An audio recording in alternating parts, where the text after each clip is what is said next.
Today we're diving headfirst into the heart of Punjab, most bizarre foods you've ever seen. Right in one of India's most politically sensitive regions. We're here to show you a whole other side of Punjab and to explore 5 extreme eats that will challenge your limits. And by the end of this video, we'll be tackling the craziest brain dish this city has to offer. Yes, I said brain.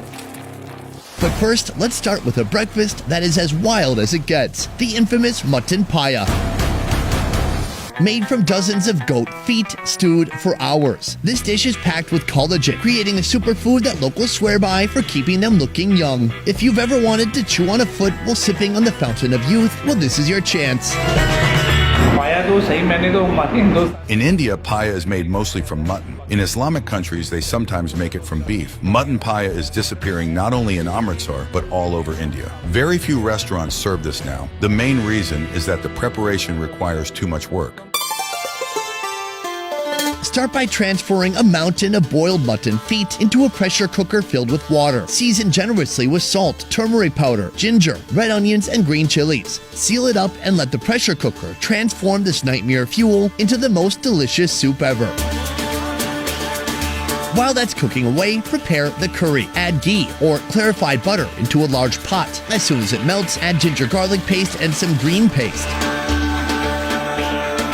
Next, toss in cloves, bay leaves, star anise, cinnamon sticks, nutmeg, cardamom, turmeric powder, and salt. Mix it all up and let the spices infuse the ghee.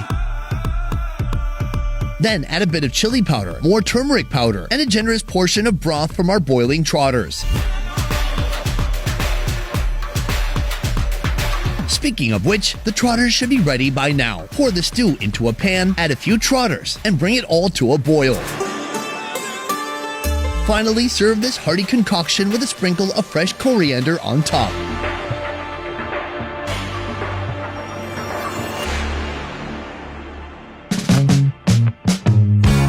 Despite its intimidating look, this dish will sweep you off your feet. Get it? The stew is thick and oily, spiced to absolute perfection. Now let's talk about the feet. They don't have much meat, but what little there is has been turned into super soft, flavorful bites. And the best part, it's packed with collagen. Eat this once a day and your skin will glow like you just survived a nuclear blast, minus the fallout.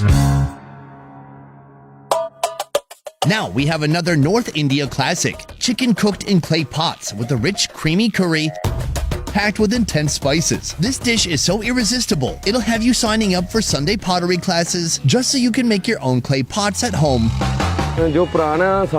Traditional food was cooked on coal and it had an authentic taste. The modern stove, right now, gives you cancer. Noted. That's why we don't use it. We use coal and clay pots. Both things add to the taste of the food. People will eat well, be healthy, and feel good. First, mix together a little bit of chicken and red onions. Then toss in dried red chilies, black pepper seeds, black cardamom, nutmeg, or some other big black seeds. Follow that with bay leaves, cinnamon, and 2 whole cloves of garlic. Now it's time for a rainstorm of spices, at least 6 different ones. Finish with fresh chopped coriander and a coriander and mint paste. Mix it well and let the chicken absorb all those flavors.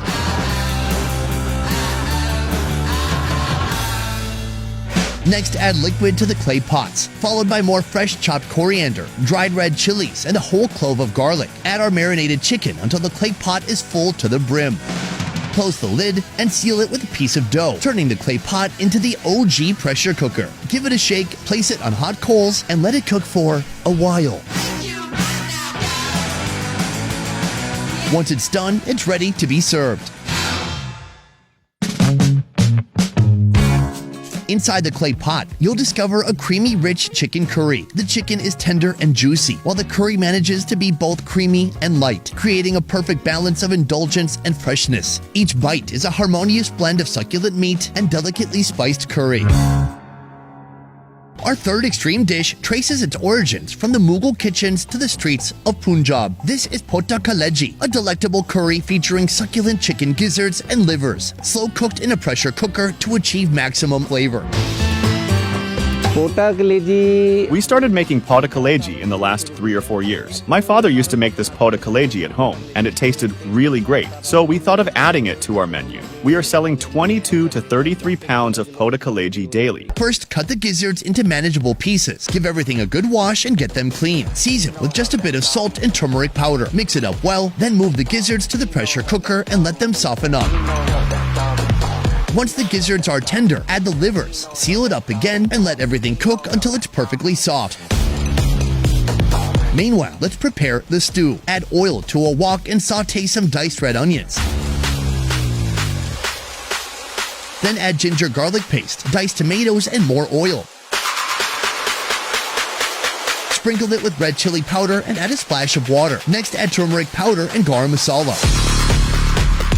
followed by a dollop of butter and fresh coriander. Finish with long strips of julienne fresh ginger and diced green chilies. Once the organs have softened, transfer them from a pressure cooker to the wok and let them absorb all those delicious creamy flavors.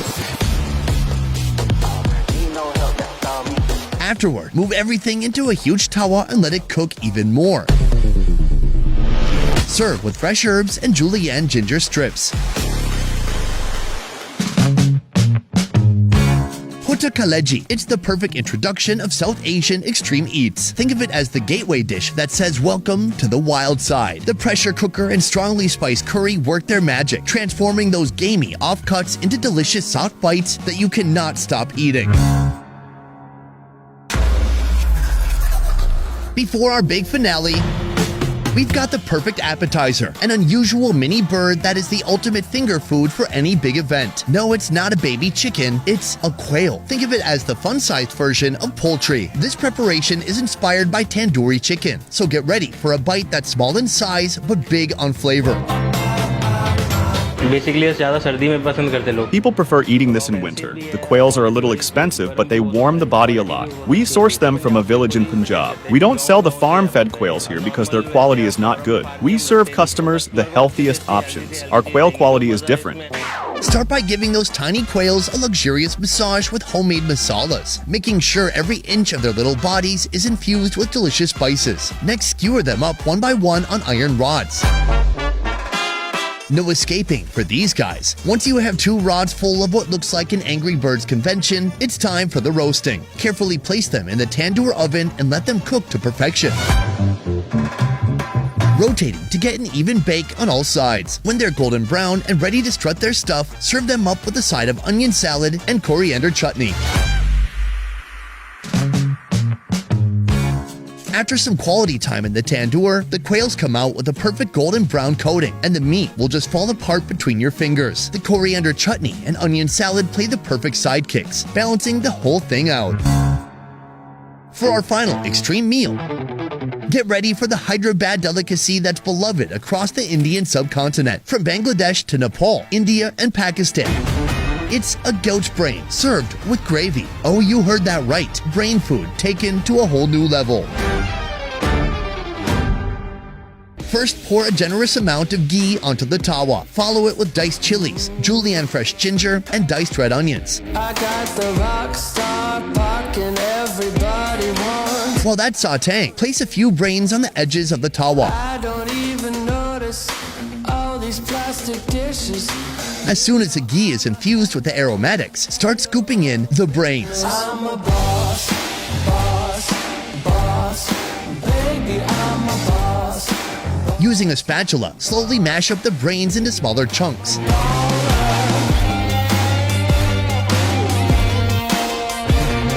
Pour in the homemade masala stew and let everything meld together.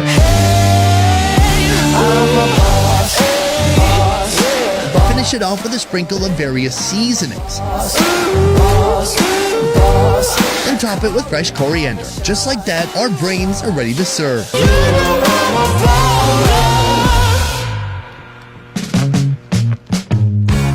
The richness of the brain permeates the entire dish. Each bite is bursting with the wisdom the goats accumulated over the years. Combine that with the local masalas, and the results are truly mind-blowing.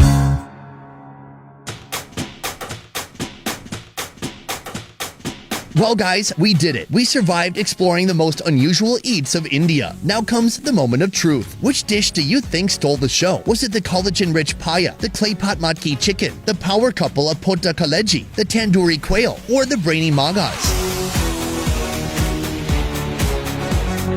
For me, it has to be the magas. You know, to do this job, you really do need that extra bit of brain power, and this dish definitely brought that. So how about you? Which extreme eats would you scare your significant other with?